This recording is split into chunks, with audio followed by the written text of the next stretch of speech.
Olá, eu sou Morgana, eu sou pequena, sou uma menina negra de pele clara, cabelos crespos escuros, olhos grandes escuros, tenho 21 anos e sou artista, ilustradora e escultora.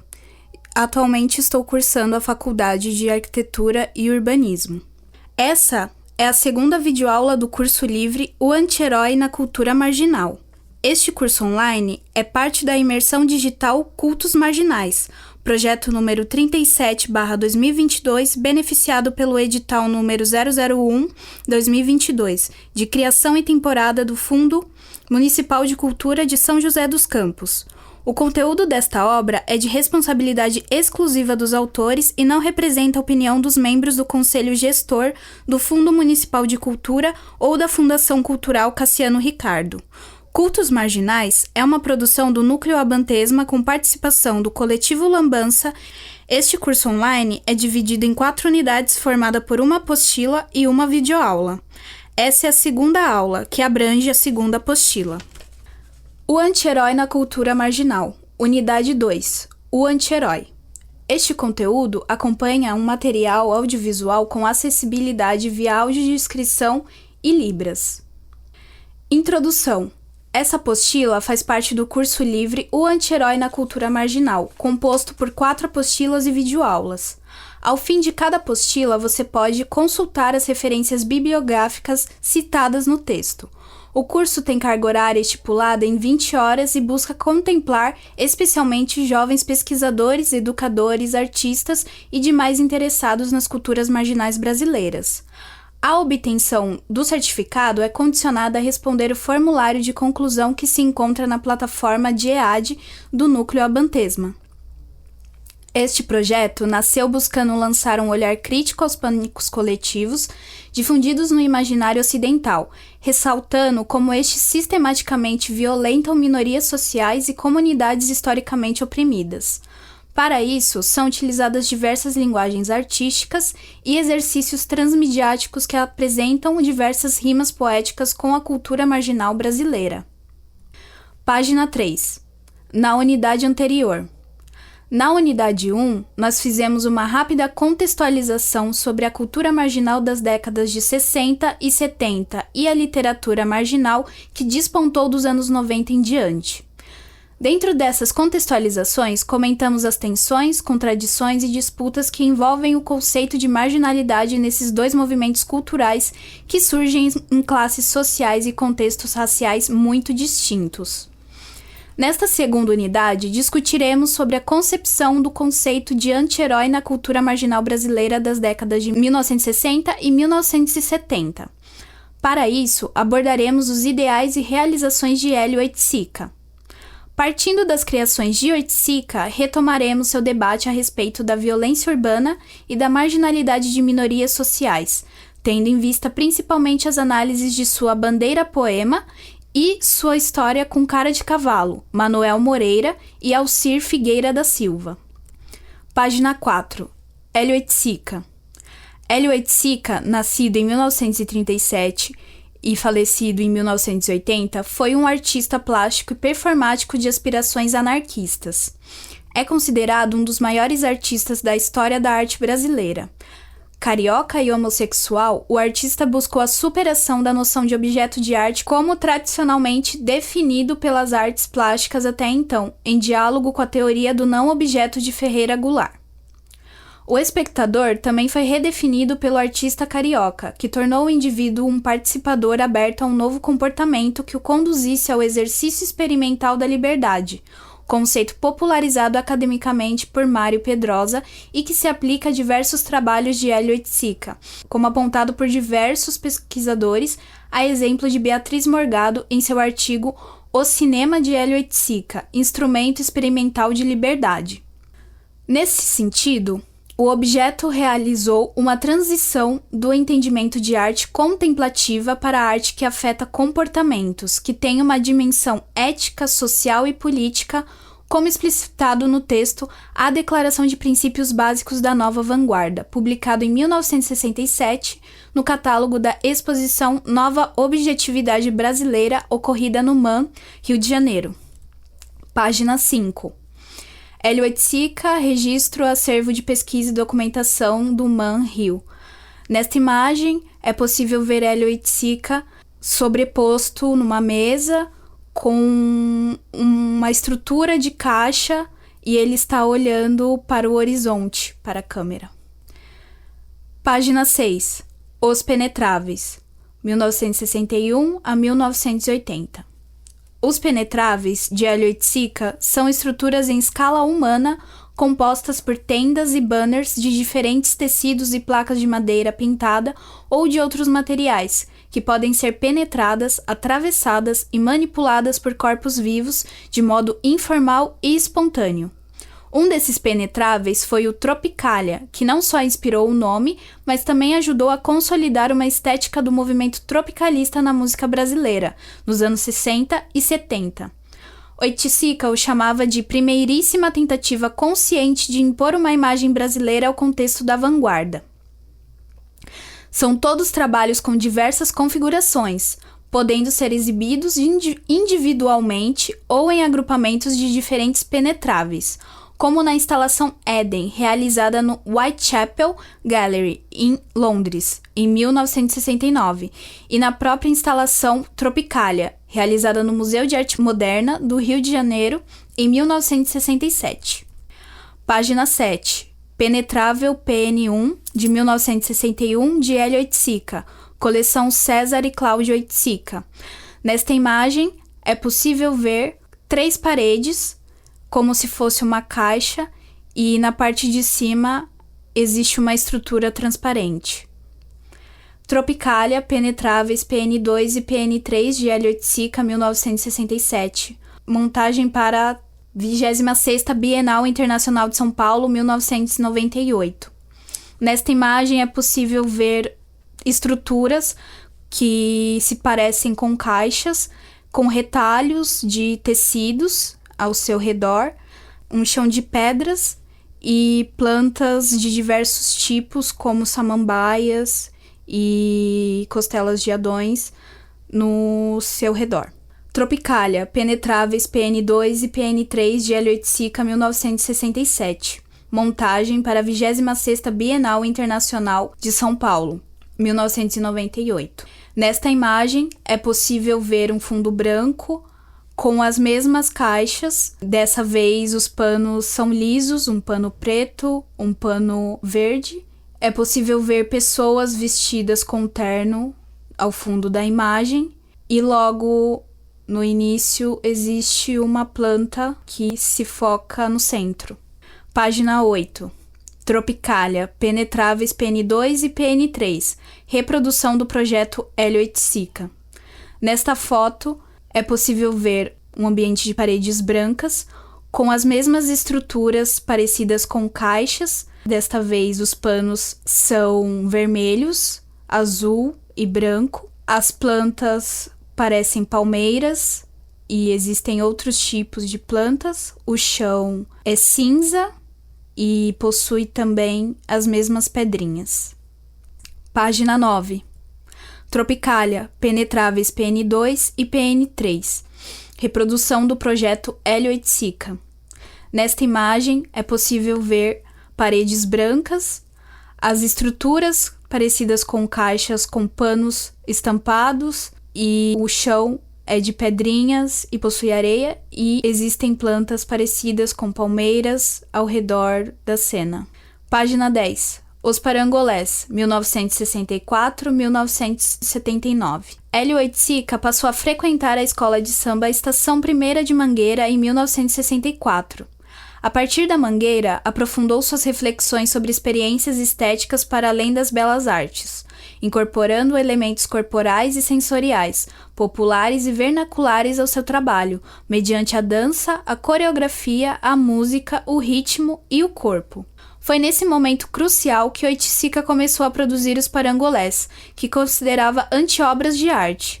Um parangolé é uma pintura viva e ambulante a qual apenas com o movimento de quem o veste pode revelar plenamente suas cores, formas, texturas e mensagens como incorporo a revolta e estou possuído.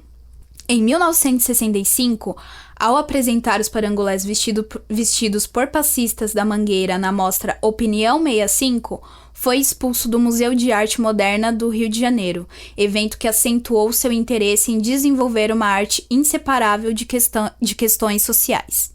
Página 11. Nildo da Mangueira vestindo P15, parangolé capa 11, 1967. Nesta imagem é possível ver Nildo, um homem negro, de cabelo batido, segurando panos e com uma almofada vermelha onde está escrito "Incorporo a revolta". Nininha da Mangueira vestindo P25, parangolé capa 21, Xoxoba, 1968. Nesta imagem é possível ver Nininha, uma mulher negra, de cabelos lisos, com cachos na ponta, vestida com panos vermelhos e amarelos. Matheus Freitas vestindo parangolé Eu Sou Pedra 90, 1960 a 1986. Nesta foto é possível ver Matheus Freitas, um homem branco de costas, vestindo um pedaço de saco escrito Pedra 90. Ao fundo, ele está na orla de uma praia com muitas palmeiras e é possível ver a praia ao fundo.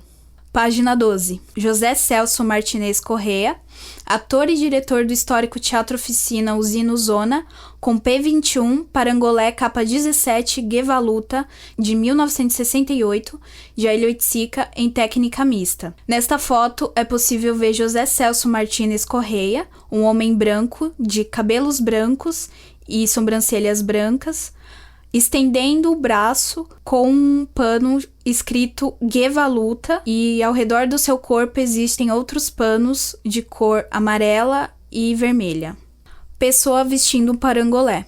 Nesta imagem é possível ver uma pessoa de pele escura vestindo um parangolé, vestindo vários panos de cores azul, amarelo e vermelho. Ao seu fundo está uma cidade. É possível ver um prédio e asfalto. Página 14. Pessoa vestindo parangolé. Nesta imagem, também é possível ver uma pessoa negra vestindo parangolé, vestindo panos de cor amarela e vermelha. Ela está colocando sua cabeça entre os panos, olhando para a câmera através dos panos. Página 15. Pessoas vestindo parangolés. Nesta imagem, é possível ver 4 pessoas negras vestindo parangolés, tecidos que estão um em cima do outro, e ao seu fundo é possível ver uma parede de tijolos aparentes e paredes de concreto que não estão rebocadas. Página 16. O anti-herói na cultura marginal. Ao pesquisar o termo anti-herói no Google, o primeiro resultado será algo como: é uma personagem que não possui exatamente as qualidades esperadas em um herói. Trata-se de alguém que não é movido por sentimentos como compaixão e respeito pela ordem, mas que acaba fazendo boas ações com o intuito de satisfazer os seus próprios interesses.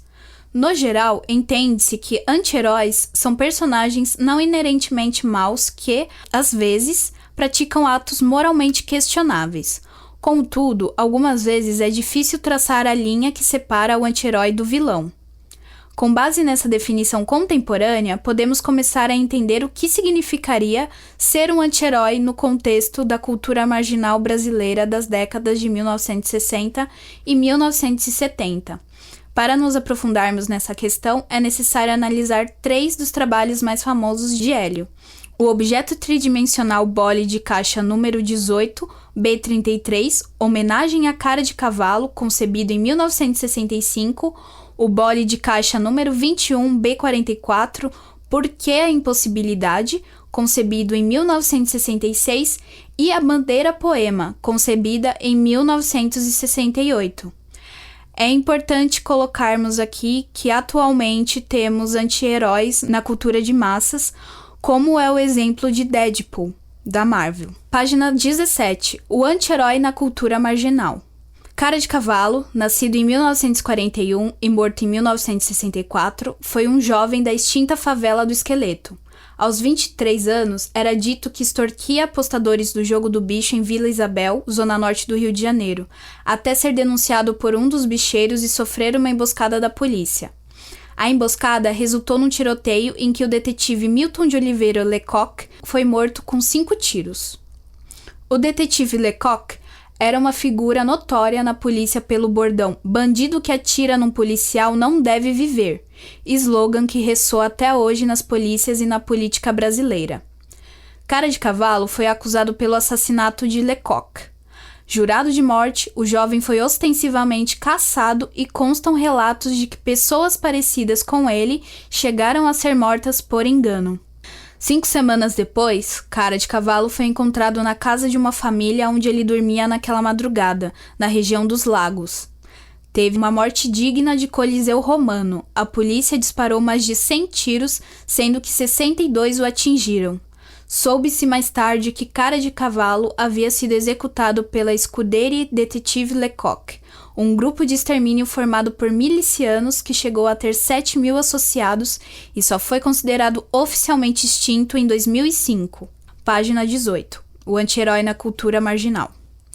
Hélio conhecia Cara de Cavalo, eram amigos. Questionado sobre o motivo pelo qual escolheu homenagear um bandido, o artista assumiu uma postura política antissistêmica. Como se sabe, o caso de Cara de Cavalo tornou-se símbolo da opressão social sobre aquele que é marginal a tudo nessa sociedade. O marginal. Cara de Cavalo foi de certo modo vítima desse processo. Não quero aqui isentá-lo de erros, não quero dizer que tudo seja contingência, não em absoluto. Pelo contrário, sei que de certo modo foi ele próprio o construtor de seu fim, o principal responsável pelos seus atos. O que quero mostrar, que originou a razão de ser de uma homenagem, é a maneira pela qual essa sociedade castrou toda a possibilidade da sua sobrevivência, como se fora ela uma lepra, um mal incurável. Imprensa, polícia, políticos, a mentalidade mórbida e canalha de uma sociedade baseada nos mais degradantes princípios, como é a nossa, colaboraram para torná-lo o símbolo daquele que deve morrer, e digo mais, morrer violentamente com todo o requinte canibalesco. Página 19. O anti-herói na cultura marginal. O motivo-chave para isso foi o assassinato numa luta do detetive Lecoq, do Esquadrão da Morte, organização policial que envergonharia qualquer sociedade de caráter, composta de policiais assassinos e degradados, que até hoje milita por aí com outras pessoas e outros nomes. Há como que um gozo social nisto, mesmo nos que se dizem chocados ou sentem pena.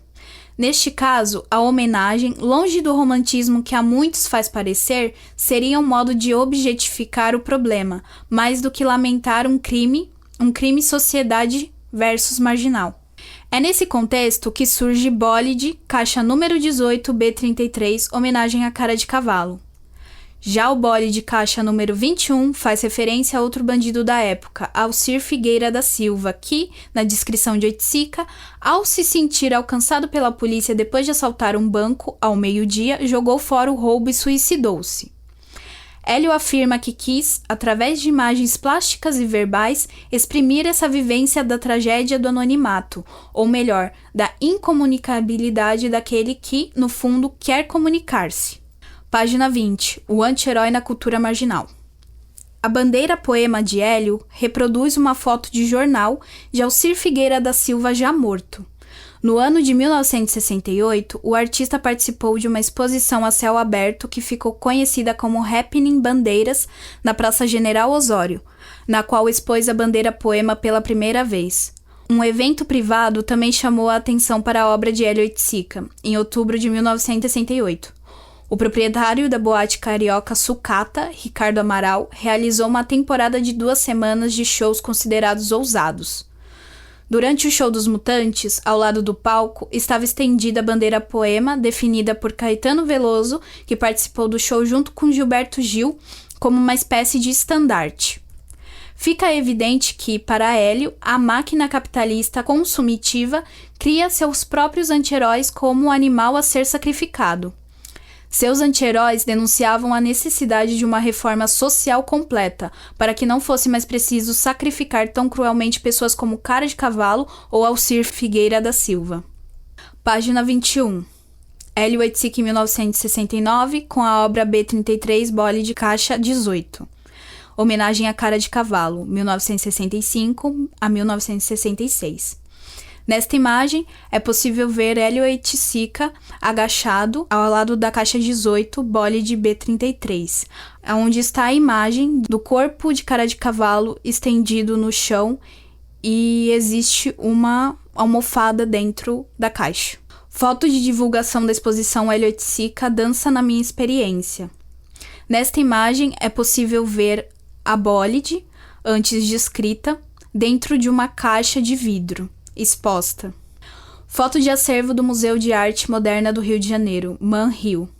Nesta foto é possível ver a mesma caixa com a imagem de Cara de Cavalo estendido no chão, dessa vez com um pano vermelho a cobrindo, num fundo branco. Página 22.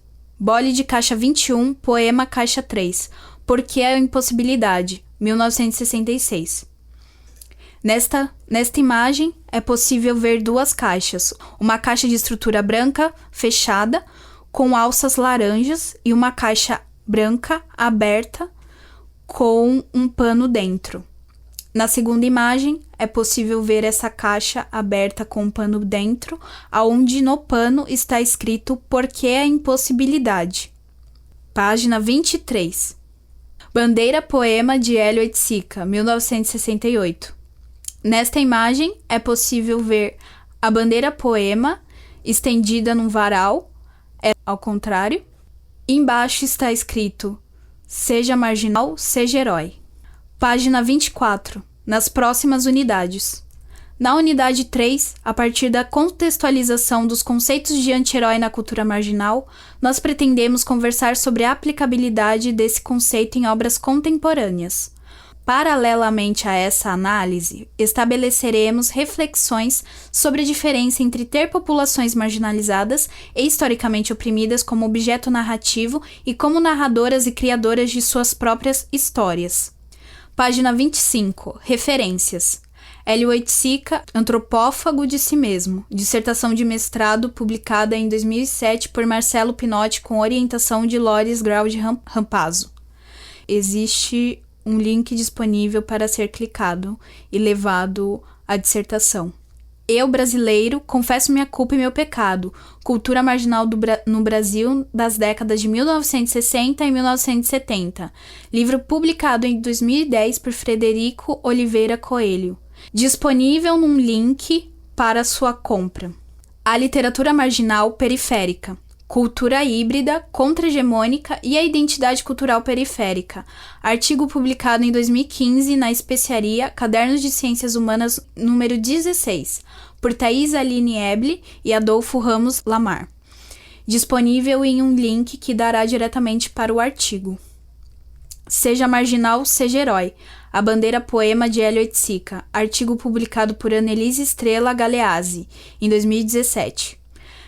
Link disponível que dará diretamente para o artigo. Página 26. Referências. Por que homenagear bandidos? A propósito de duas obras de Hélio Oiticica que estarão na exposição A Dança na Minha Experiência, no MAN Rio, a partir de 12/12. Artigo publicado na revista Select por Marion Strecker, em 2020. Link disponível para o artigo publicado na revista. Hélio Oiticica, conjunto de textos publicados pelo MAN Rio durante a exposição Hélio Oiticica, A Dança na Minha Experiência. Link disponível para o conjunto de textos. Visita guiada na exposição Hélio Oiticica, A Dança na Minha Experiência, atividade elaborada pelo MASP. Link disponível para a visita guiada. Do estético ao ético. Marginalidade na poesia de Hélio Oiticica. Artigo de Annelise Estrela Galeazzi. Publicado em 2021 na revista Opiniões. Link disponível diretamente para o artigo.